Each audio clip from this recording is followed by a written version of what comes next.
Você reduz as calorias, corta alguns alimentos, começa a treinar mais, passa alguns dias sem sobremesa, mas aí olha para sua barriga e parece que praticamente nada mudou. Talvez você já tenha colocado a culpa na idade, pensado que é o metabolismo que travou, ou alguém tenha lhe dito, isso é resistência insulínica. Mas será que é tão simples assim? Porque existe sim uma relação importante entre insulina e metabolismo, composição corporal e saúde. Só que existe também muita informação errada sendo repetida por aí na internet. Eu sou o Dr. Danilo Matsunaga e nesse vídeo eu vou te mostrar o que é resistência insulínica, por que ela pode acontecer e quais fatores aumentam o risco e quais os ajustes podem ajudar a melhorar a sua saúde metabólica sem entrar em uma dieta radical. E preste atenção até o final, porque existe um erro que muita gente comete quando percebe que precisa melhorar o metabolismo. Primeiro ponto, o que é realmente resistência insulínica? Vamos imaginar uma situação simples e hipotética. Você terminou o almoço e durante a digestão, parte desses nutrientes dessa refeição chega à circulação sanguínea. Quando falamos de carboidrato, uma parte importante é disponibilizada na forma de glicose. E essa glicose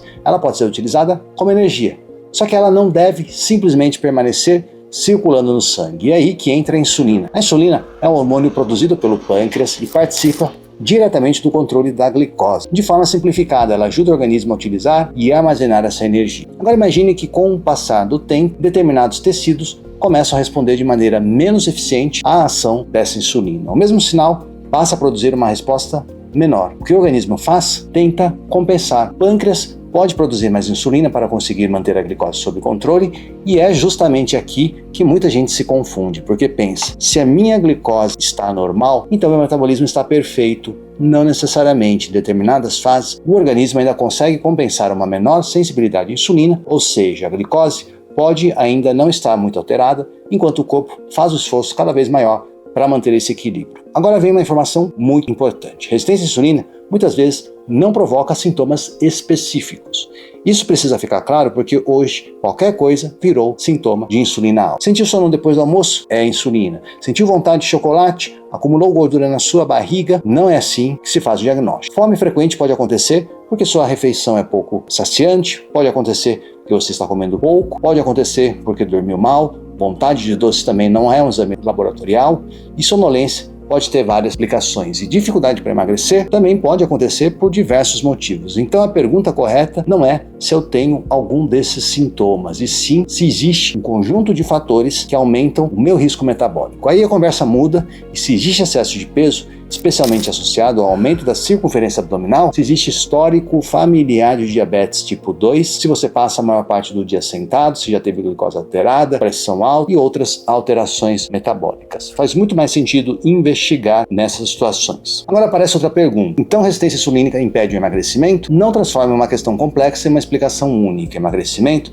depende de vários fatores. A resistência insulínica pode fazer parte desse cenário, mas ela não é uma força sobrenatural capaz de impedir qualquer perda de gordura. Isso é importante porque existe uma narrativa muito sedutora. Você não emagrece porque sua insulina está alta. E quando a pessoa ouve isso, pensa, finalmente encontrei o culpado. Só que essa explicação ela pode fazer você ignorar todo o restante. Você pode passar 10 horas sentado dormindo 5 horas por noite, não fazer treino de força, ter uma alimentação pouco saciante, consumir mais energia do que imagina e colocar toda a culpa em um hormônio. Você precisa virar essa chave. Não pense na insulina isoladamente, pense no contexto metabólico inteiro. Porque a resistência insulínica geralmente não surge de uma hora para outra. Você não comeu uma sobremesa no domingo e acordou resistente à insulina na segunda. É um processo que pode ser influenciado durante anos por genética, excesso de gordura corporal, sedentarismo, alimentação, idade, entre diversas outras condições. E é justamente por ser um processo, a solução também não será um truque isolado. Não existe um alimento mágico, não existe uma cápsula que conserte tudo. Não existe uma caminhada que zere a insulina. Existe um conjunto de decisões. E agora nós vamos falar sobre elas. O que pode piorar a resposta insulínica? Quando alguém escuta resistência insulínica, normalmente pensa, preciso parar de comer açúcar, reduzir excesso de doces, bebidas açucaradas e ultraprocessados. Tudo isso pode fazer sentido, mas resumir o problema ao açúcar é simplificação demais. Imagine uma pessoa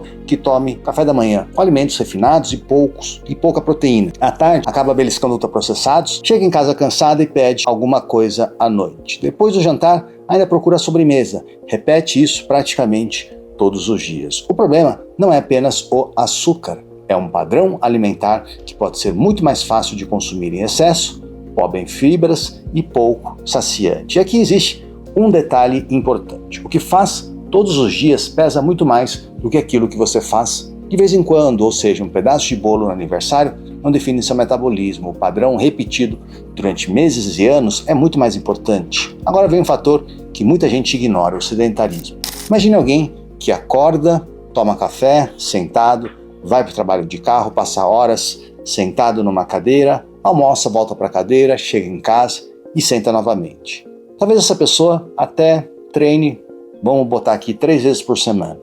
Ótimo, mas 3 horas de academia não transforma automaticamente todo o restante da semana em uma vida ativa. Existe diferença entre fazer exercícios e se movimentar ao longo do dia. Você pode continuar treinando e ainda procurar pequenas oportunidades de movimento, levantar com mais frequência, caminhar enquanto fala ao telefone, utilizar as escadas, resolver coisas próximas a pé, fazer uma caminhada depois do almoço. Parece pouco, mas pequenas ações repetidas deixam de ser pequenas. E tem um motivo para o movimento ser tão importante. O seu músculo, ele não serve apenas como estética. O tecido muscular participa ativamente do metabolismo da glicose e isso nos leva ao próximo ponto, massa muscular. Tem muita gente que entra num processo de emagrecimento pensando apenas em perder peso. Preciso perder 10 quilos. Mas existe uma pergunta melhor. Você quer perder 10 quilos de quê? Peso não é sinônimo de gordura. Quando uma pessoa entra numa dieta extremamente restrita, consome pouca proteína, não faz treino de força, pode aumentar a dificuldade de preservar massa muscular. E você não quer simplesmente ficar mais leve. Quando existe indicação para emagrecimento, o objetivo é reduzir excesso de gorduras, preservando o máximo possível da massa magra. E é por isso que musculação não deveria ser vista apenas como um recurso estético. Treino de força também é uma ferramenta de saúde. E agora vem outro ponto ignorado, o sono. Pense numa noite em que você dormiu muito mal. Você acorda cansada, o treino parece mais difícil. Ao longo do dia precisa tomar decisões alimentares estando exausta. No final da tarde, preparar uma refeição adequada parece trabalhoso. O que você faz? Prepara qualquer coisa, vai dormir tarde novamente, no dia seguinte repete esse ciclo, percebe? Às vezes aquilo que você chama de falta de disciplina começou na noite anterior. Uma noite ruim, isolada, acontece, faz parte desse processo. O problema é quando dormir mal vira uma regra, e aí entra o estresse. Trabalho, casa, problemas financeiros, filhos, celular, cobranças, pouco movimento, sono ruim, e no meio disso tudo você ainda tenta seguir uma dieta tão complicada que exige pesar tudo. É óbvio que fica difícil sustentar. E existe ainda gordura visceral. A gordura acumulada mais profundamente na região abdominal tem uma importância metabólica e está associada ao maior risco cardiometabólico. Mas novamente, barriga não fecha diagnóstico, não é para se olhar no espelho e concluir que descobriu uma resistência insulínica. O que importa é o conjunto: alimentação, peso, composição corporal, movimento, massa muscular, sono, genética, idade, condições clínicas. É o conjunto que sempre importa. E é por isso que cortar apenas açúcar e carboidrato pode ser uma estratégia incompleta. Você corta pão, mas continua dormindo 5 horas, corta arroz, mas continua sentada 10 horas por dia, troca a sobremesa por um produto zero, mas continua com uma rotina alimentar completamente desorganizada. Não existe uma troca isolada capaz de compensar tudo.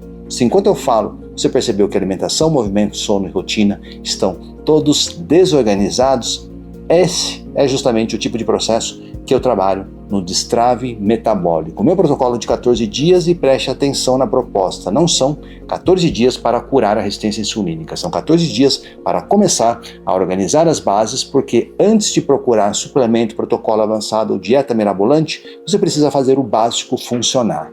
Dentro do Destrave Metabólico eu mostro como organizar alimentação, movimento, sono e rotina de forma prática, sem depender de uma dieta extremamente restritiva.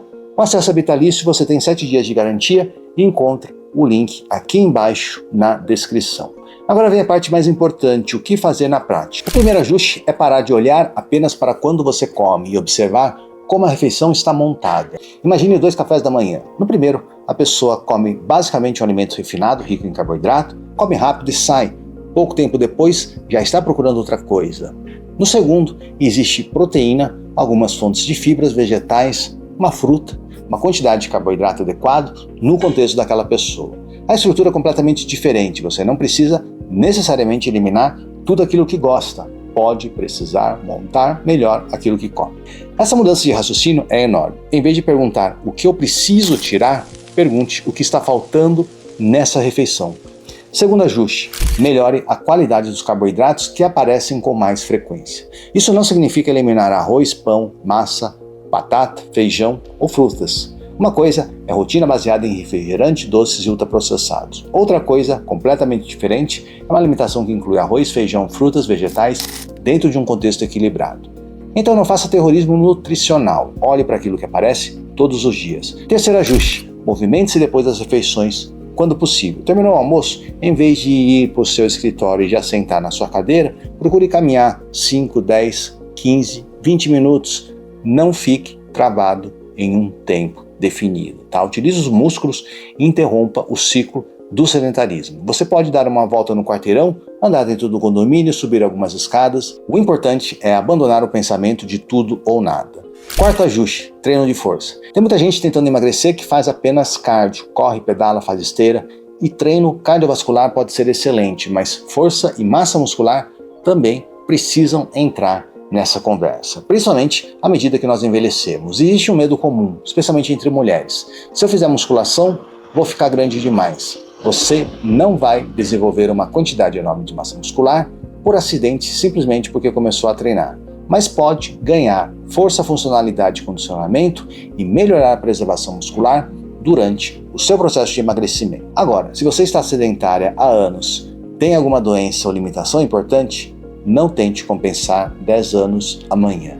Comece dentro da sua realidade. O objetivo não é começar no máximo, é continuar.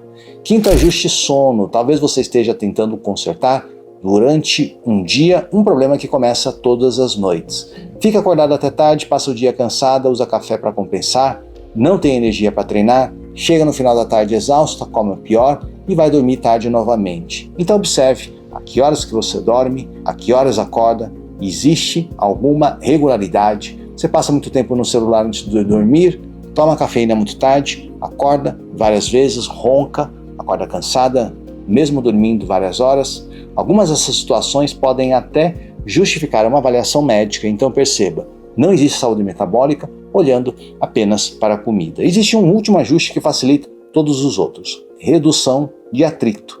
Quer comer melhor?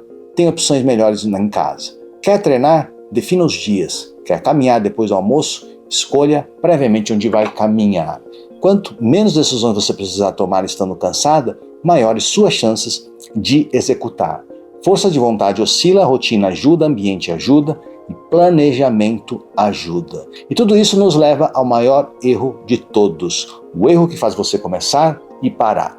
A pessoa faz um exame, vê alguma alteração ou assiste um vídeo e fica assustada. Na segunda-feira decide: agora eu vou mudar tudo. E muda mesmo, corta pão, corta arroz, corta doce, corta fruta, porque alguém disse que tem açúcar. Reduz drasticamente as calorias, começa jejum, faz cardio, faz musculação, tenta beber 4 litros de água, tudo ao mesmo tempo. Durante alguns dias aquilo gera uma sensação de controle, a balança pode até cair e a pessoa pensa: agora vai. Até que chega um dia ruim, ela dorme mal, trabalha perto, tem um aniversário, sai para jantar, come alguma coisa que estava proibida e pensa: estraguei tudo. E esse pensamento é muito mais perigoso do que aquela refeição, porque como já estragou tudo, ela acaba exagerando.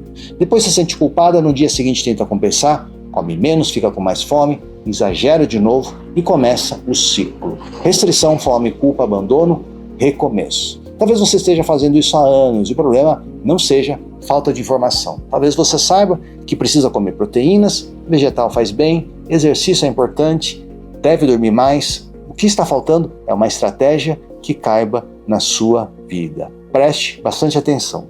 A melhor estratégia não é aquela que funciona uma semana perfeita, é aquela que continua funcionando quando a semana fica imperfeita. Porque vai ter aniversário, vai ter viagem, jantares, trabalho acumulado, noites mal dormidas, e a pergunta é: o seu plano sobrevive a tudo isso?